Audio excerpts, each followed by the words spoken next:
Ladies and gentlemen, welcome back to Engineering Dynamics. In this video, we will be continuing the principle of virtual work, but this time we will be looking at what happens with the reaction forces if we have two bodies, or in this case scenario, of course, n bodies in our system, and how the reaction forces vanish. So let's jump right in. So last time we had the formulas for one particle. We had the mass, we had the acceleration in direction y, the known force, in our case gravity, and some unknown reaction force. This is our vector notation, and now we do it for n particles. So the particles go from k to n. We have the mass of particle k, the acceleration in direction I of particle k, the same for x, so the force in direction 1, 2, 3 of body on body 1, or in this case body k, and the reaction forces. And this, of course, has all to be in dynamic equilibrium.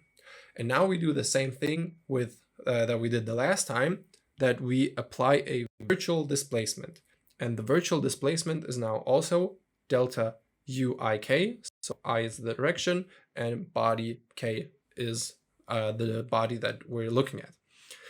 We do again our projection, and we project our dynamic equilibrium of every body onto our displacements of every body. So let's look at an example. So here we have basically just two bodies in space. You can see it as an example as a pencil that has a body 1 on one end and a body 2 on the second end. So we have body 2, body 1. The length of our pencil is length L, and we have two reaction forces, and the reaction forces are into the direction of our rigid link. So we have reaction force 1 and reaction force 2, and R1 and R2 are equal in magnitude but opposite in direction. And we know that our length is equal, or our vector L that connects point 1 to point 2 is equal to point 1 minus point 2. We can calculate the length of our rigid, of our constraint. So we have L transposed L, and the square root of that is our length. Then the length, of course, is a constant. So the length in our rigid link is not varying. So if the length is constant, so is L transposed L. And now if we take a variation, so we have delta L transposed L, so we vary this one, we of course get 0, because a variation of a constant is still 0 and the length doesn't change. We have to expand our variation. We first have to vary the first L, and then we have to vary the second L, and we know that L transposed dl is the same as dl delta L transposed L, so we have 2 times delta L transposed times L. And this is, of course, 0. So we see that the change of L, so delta L, is orthogonal to L, because this is 0, and if a scalar product of two vectors is 0, the vectors are orthogonal to each other. So this is what we found out. And now we of course know that the change of L is the same as the change of U minus the change of U2. So we go from this one to that one. So we know our virtual displacements for every point, and we know our reaction forces. And now we can calculate the virtual work. So we have the virtual work of reaction forces is delta U1 times R1 plus delta U2 times R2, so displacement times reaction force. We know that R2 is the same as minus R1. And now we just put into our expression of virtual work. So R1 times du1 minus R2 minus R1 times delta U2.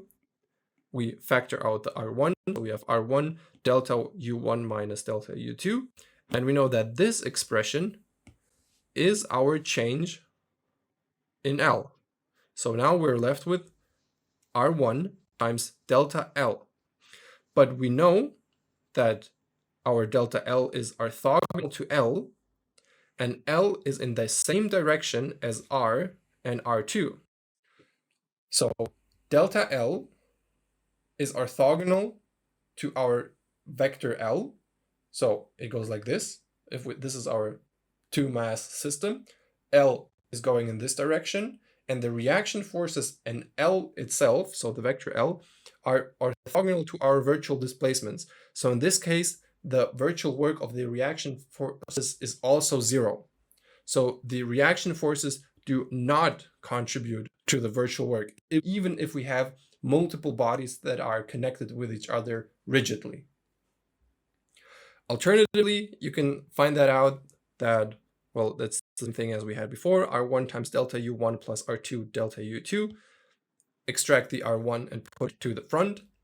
And we know that this is zero because the displacements that our point 1 at the top and point 2 at the bottom undergo, they must be equal into the direction of the rigid link. So if I move the pen like this point moved the same length in this direction as did this one. So it moves in the direction, they move always the same. They can move differently in a direction orthogonal. So this moves in this one, and this moves in that direction. But when it comes to translation into direction of our forces, they both undergo the same direction. So here we have, again, our 2 points. So we have, this is mass 1, for example, this is mass 2. This is our coordinate system, and mass 1 undergoes this displacement in direction 1, and this displacement in direction 2. So has this to undergo the displacement in direction 2, but can undergo a different displacement in direction 1. And together, the resulting force, the resulting change of their position looks something like this.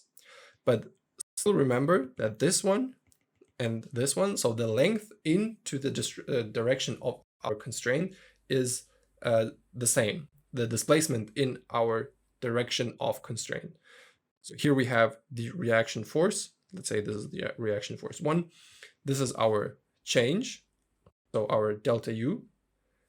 So we're only left with some displacement in direction 1, because the displacement in the second direction, which is our displacement into direction of our constraint, is 0. So we're left with R transpose du, and that is 0, because we know that 0 times something is 0 and something times 0 is 0. We're left with 0.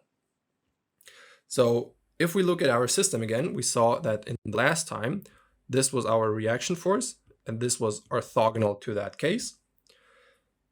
This is, of course, valid for the same reaction force that we have here. So we know that this reaction force is gone. And if we just look at this system then separately, that has a reaction force here and a reaction force there, both of them cancel each other out.